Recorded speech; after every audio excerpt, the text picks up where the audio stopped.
my memory is not like it used to be. That's my fault. I did a lot of drugs back in the day. A lot of glue. Sniffed a lot of glue. Jesus Christ, I love sniffing glue. And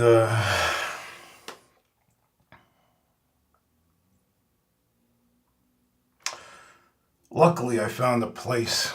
This might sound strange to you, but I found a place in Jersey, in Marwat, a little gas station by the side of a highway. Nobody goes there.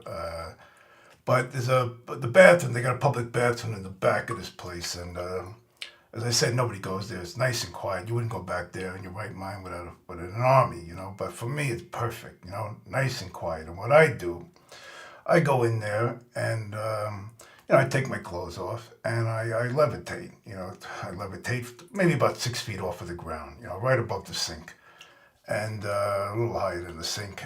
Just in front of this broken mirror they got there. And I have found the vibes there are beautiful, and it helps me replenish my memories.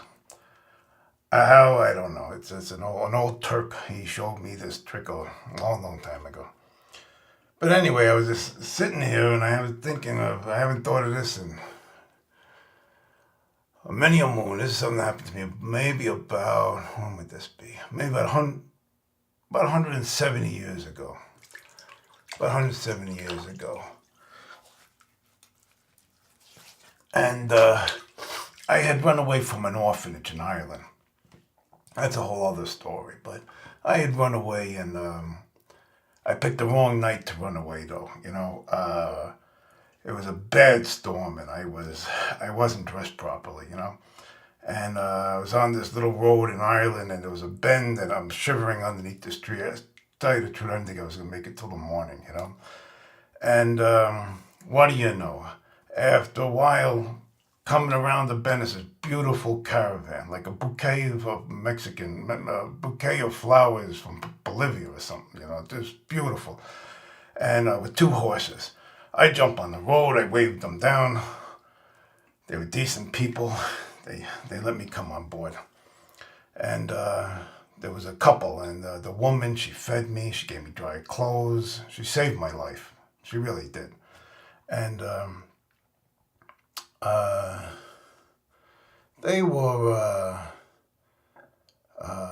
well, what happened was, luckily it was during harvest time, so they saw me working. I was, about 13 years old, and I picked fruit and vegetables, I worked my ass off, and so they let me tag along with them.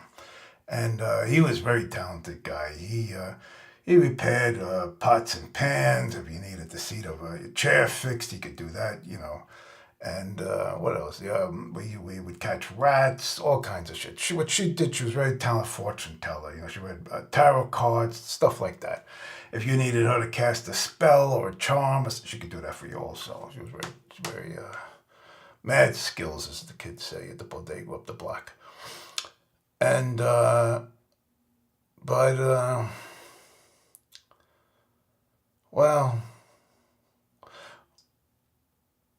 we had a couple of good summers there, and then one winter came along. You probably heard about this. Is when all the potatoes went to hell, and there was no food, there was no money, and we hadn't eaten in a couple of weeks. Things were really bad, and he got the bad idea, to steal a horse from a farmer. So we steal the horse, me and him, we steal this horse, and boy, we got out of that town quick.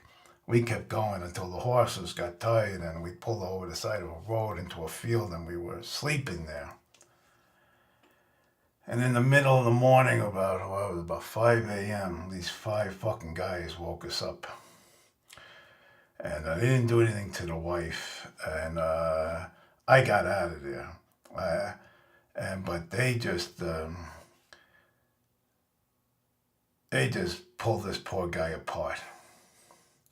They pulled him apart on the road there. It was like a crucifixion. He was all over the place. It was like the scarecrow in Oz. I was never so scared in my life. I hopped over a hedge. I ran through that field. I kept running field after field after field, bog after bog after bog, hill after hill after hill.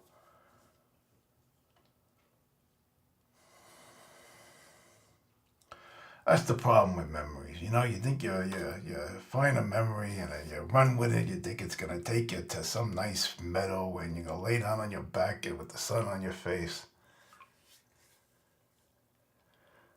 And what do you find? You find the night.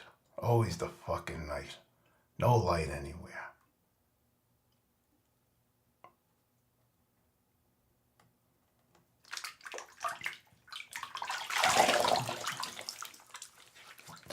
That's the problem with memories. That's the problem with memories.